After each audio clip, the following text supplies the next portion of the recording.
no palco a palestra, vou dar um susto nela que está mexendo no celular agora, que é a nossa Clarice Beatriz Serena, que é a nossa presidente do comitê do Conselho dos porque ela não obedece Municípios Integrados. Então, ela vai me acompanhar aqui para fazer ao meu lado que vai assistir a palestra. Contigo também. Muito bom dia. Eu vou colocar aqui primeiramente o meu agradecimento ao presidente Antunes pelo convite para a gente ter esse momento aqui de troca e dizer que para mim é um prazer iniciar a minha palestra sendo referenciada com o nome do meu pai, que é uma grande referência para mim como profissional e como ser humano. Então, estar aqui e ser citada é uma grande responsabilidade. Responsabilidade maior ainda estar aqui com vocês às 8 horas da manhã, né? Entendo que muitos de vocês ainda estão com sono e eu acho que é por isso que o bom dia veio tão baixinho. Então eu vou dar uma reforçada no meu bom dia e aí eu quero contar para vocês que eu tenho uma filha de 8 meses que está em casa. Essa noite eu não dormi, né? Porque quem é mãe vai me entender, sabe que o neném, né, tem essas noites que não dorme e mesmo assim eu vim cheia de energia para a gente trocar conhecimento. Então se eu não dormi e estou cheia de energia, eu quero essa energia de volta para a gente seguir aqui numa troca muito bacana. Então vamos lá, muito bom dia! Bom dia! Agora sim, aí eu gostei. Pessoal, vamos lá então, a gente vai falar sobre assinatura digital, os processos de trânsito, né? Então, como o presidente já introduziu, meu nome é Tamara e eu sou autoridade de registro na ICP Brasil, né?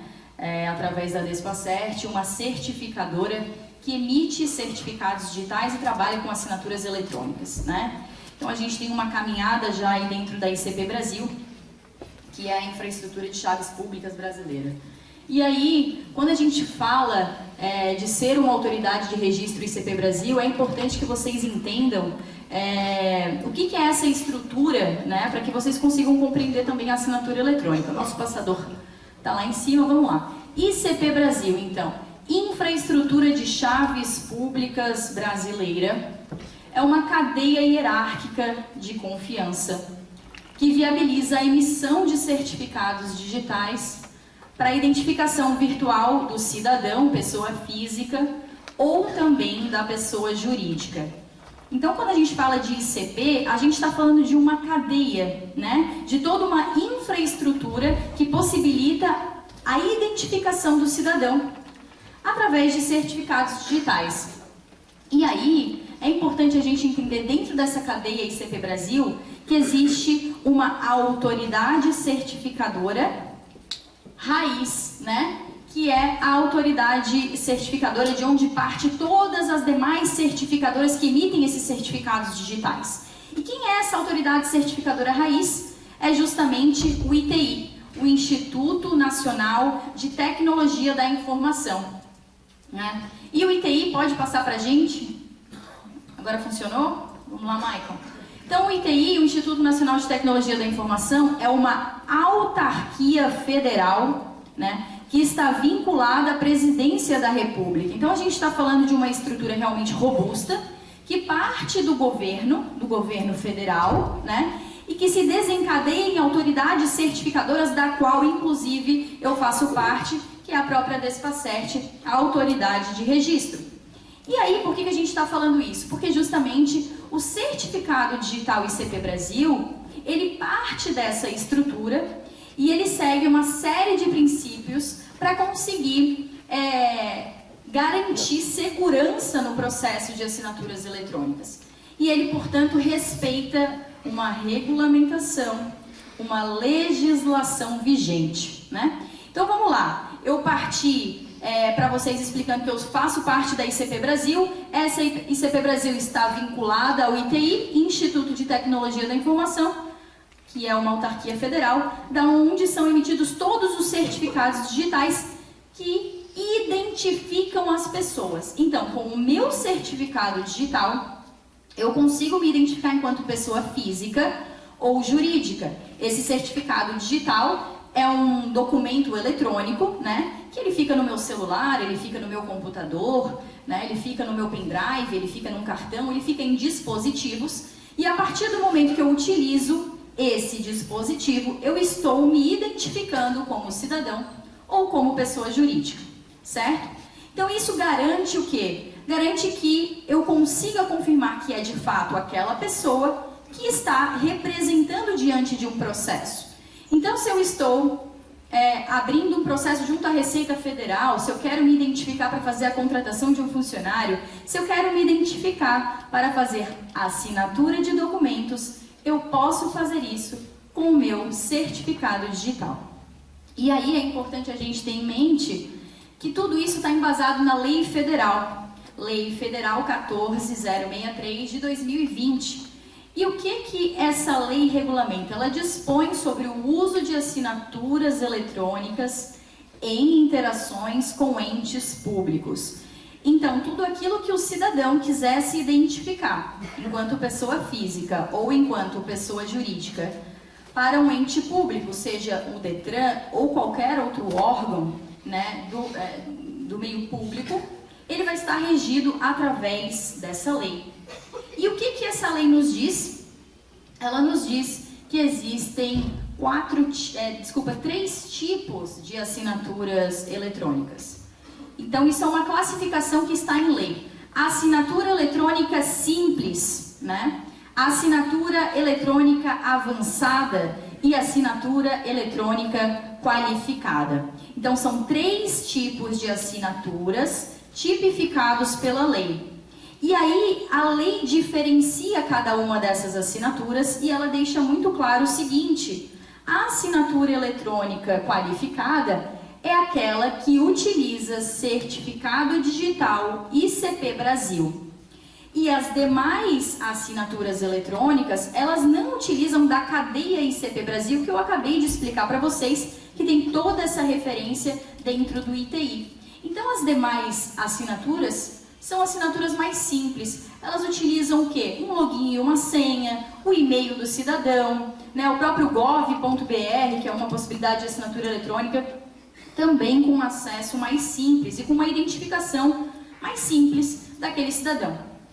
E aí, a própria lei define o quê? Que esses 3 tipos de assinatura, eles são distintos em termos de nível de confiança. Né? O nível de confiança, de confiabilidade de cada uma dessas assinaturas, sendo que essa lei fala que a assinatura eletrônica qualificada, portanto, aquela que utiliza certificado digital ICP Brasil, é a que possui o mais elevado nível de confiabilidade a partir de suas normas, padrões e procedimentos. E quais são esses padrões e procedimentos? Só para a gente não ter dúvida de que essa é uma assinatura realmente segura, é justamente a integridade, ou seja, uma vez assinado um documento com certificado digital ICP Brasil, este documento ele é íntegro de ponta a ponta. Uma vez assinado, ele não pode ser modificado. Se ele for modificado, a gente consegue identificar que houve uma adulteração nesse documento. Além disso, ele é autêntico, né? Ele possui uma regulamentação que garante que aquele cidadão de fato estava se identificando. Porque quando eu utilizo o meu certificado digital, está lá identificada a minha biometria facial, a minha biometria, né, das minhas digitais. Então, de fato, era a Tamara que estava lá no momento da assinatura daquele documento. Não repúdio, ou seja, se isso vier a ser discutido juridicamente, né? Eu não posso jamais dizer que esse documento não fui eu que assinei, porque pela concepção da ICP Brasil, quando eu assino um documento, eu não tenho como dizer que ele não foi assinado por mim. É como se fosse uma assinatura feita em cartório, se a gente for levar isso para o mundo físico, né? Uma assinatura que foi feita em cartório, que está autenticada, né? Ela tem essa validade jurídica, não tem como eu dizer que não fui eu que assinei. E também irretroatividade. Ou seja, uma vez que eu assinei esse documento, não dá mais para eu desassinar, vamos colocar assim, não dá mais para eu voltar atrás. Está assinado, se esse processo vier a ser questionado lá na frente, né, existe uma segurança de que naquela época, naquela data, naquele horário, a Tamara assinou aquele documento. E aí a assinatura eletrônica qualificada, o que é importante que a nossa lei federal fala? ela fala que ela vai ser aceita em quaisquer interações eletrônicas com entes públicos, né? Então, independentemente de cadastramento prévio, o cidadão, ele está querendo recorrer, está num recurso e ele quer se identificar. Ele foi lá, assinou um documento como seu certificado digital e ele vai levar esse documento a conhecimento do órgão público. O órgão público, portanto, não pode recusar esse documento, porque, com base na Lei 14.063 de 2020, ele tem validade jurídica e deve ser aceito em quaisquer interações eletrônicas com o ente público. E é justamente por isso que a gente está aqui, para poder explicar para vocês um pouquinho de como funciona esse processo. Quando o cidadão chega até vocês com um documento assinado, com um certificado digital, como é que vocês vão conseguir identificar que esse é um documento assinado com um certificado digital e que ele é verídico, que ele possui toda essa integridade. E aí é importante também destacar uma outra questão. Quando em conflito entre normas vigentes, né, editadas por entes distintos, então o Estado de Santa Catarina em conflito com o Estado do Paraná, ou o Estado de Santa Catarina em conflito com o Federal, sempre que tiver conflito de normas, vai prevalecer a assinatura que utiliza certificado digital ICP Brasil, portanto, assinatura eletrônica qualificada. Então, se o Estado diz assim, na transferência do veículo aqui no Paraná, a gente aceita a assinatura do GOV, por exemplo, né? E aí no Estado de Santa Catarina só aceita ICP Brasil. E aí a gente está transferindo um carro do Paraná para o Rio Grande do Sul, para Santa Catarina, o que vai acontecer? Vai prevalecer o uso da assinatura ICP Brasil, né, segundo o que a própria lei estabelece.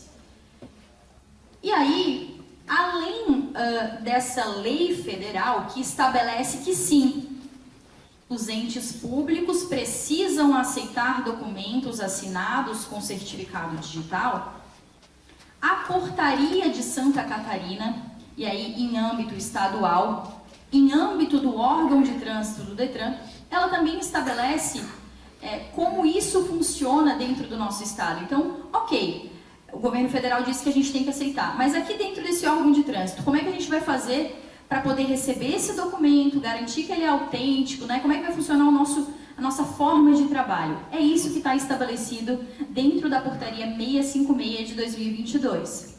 É uma portaria que veio numa evolução, a gente tinha antes a Portaria 070, né? Ela avançou para 656 a partir daquilo que a gente vivencia na prática, né? Então as Ciretrans, elas tinham aquelas dificuldades de, puxa, eu não sei quando eu posso aceitar, quando eu não posso. Então essa outra portaria, ela veio para ser ainda mais específica, mais clara, né? Para que não houvesse dúvidas.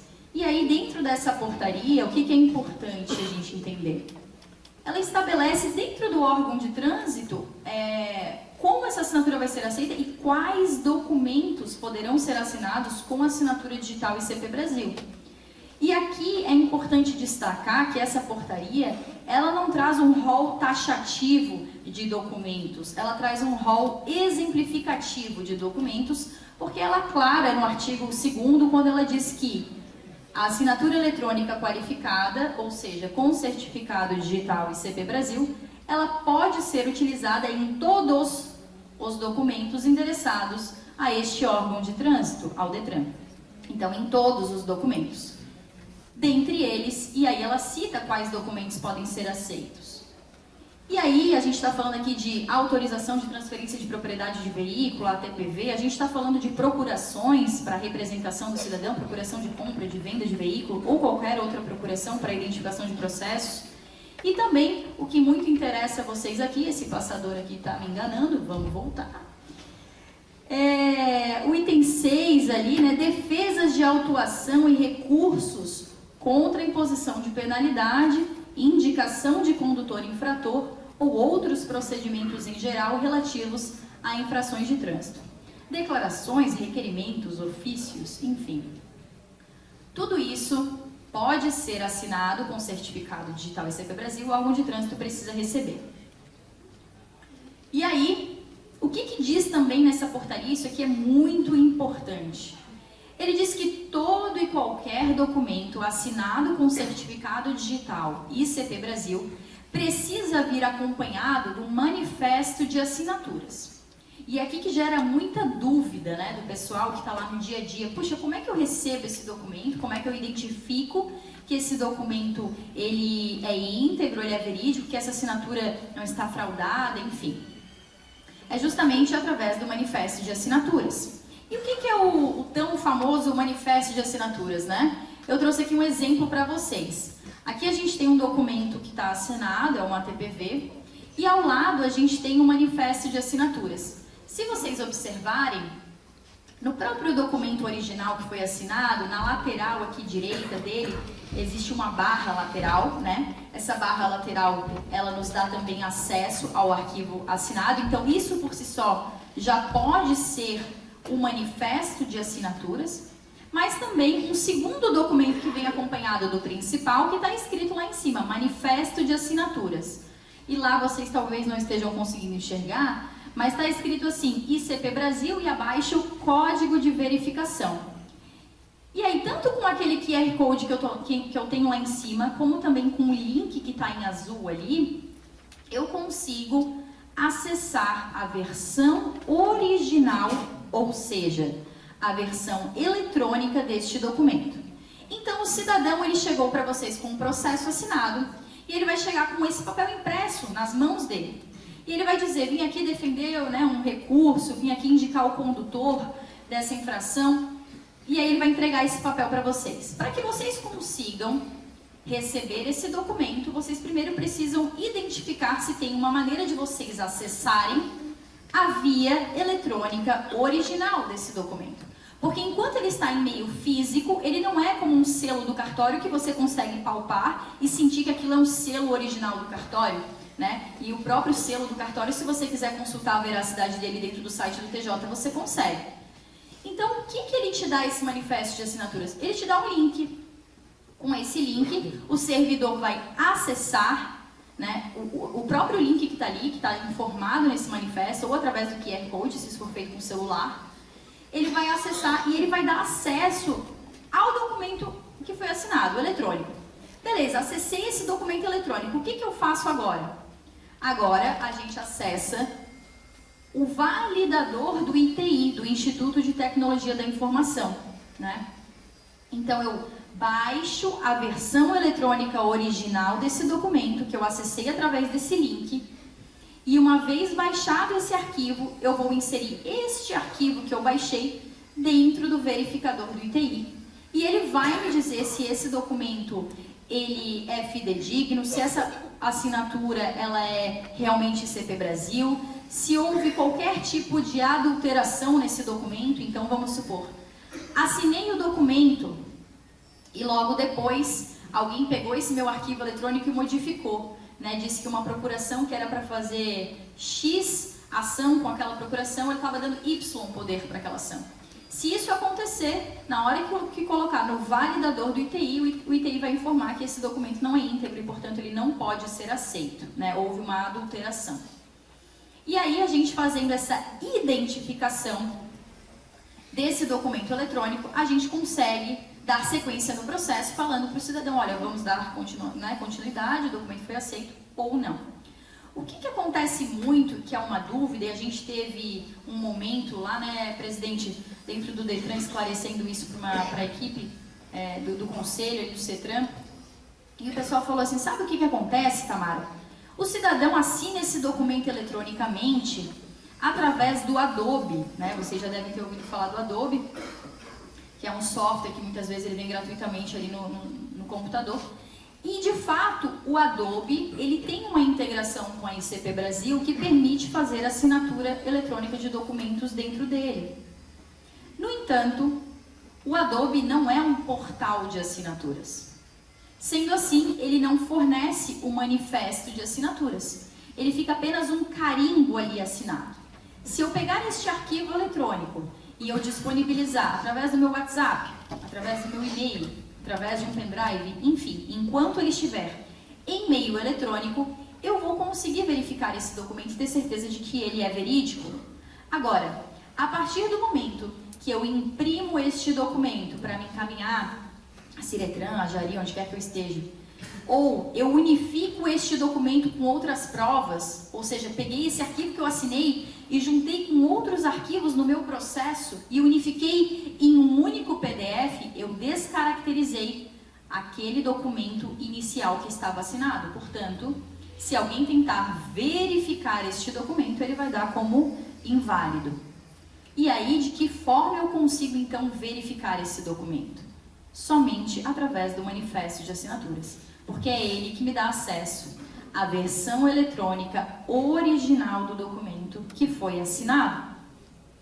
Sendo assim, quando o cidadão assina através do Adobe, chega até vocês com esse papel impresso, vocês não têm o manifesto. E é essa informação que precisa chegar no cidadão, porque o que a gente vê muitas vezes é uma desinformação.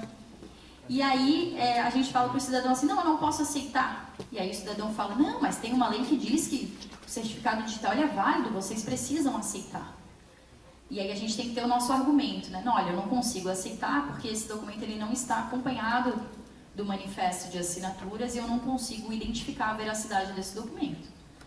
E aí muitas vezes vem aquela pergunta, de que forma o cidadão consegue ter esse manifesto de assinaturas? Todas as certificadoras, não vamos colocar todas, mas 90% das certificadoras que estão vinculadas ao ITI, elas têm um portal de assinatura, né? A própria Despacert, a empresa de onde eu falo, ela tem o seu portal de assinaturas também. Então o cidadão, ele acessa esse portal de assinaturas online, né? É um portal disponível para as pessoas, e aí através desse portal ele consegue inserir o seu documento e gerar esse documento com o manifesto de assinaturas para entregar ao órgão competente. Então, sem manifesto, esse documento ele só é válido enquanto e-mail eletrônico. E a gente sabe que o cidadão ele precisa se movimentar, entregar processos muitas vezes fisicamente, né?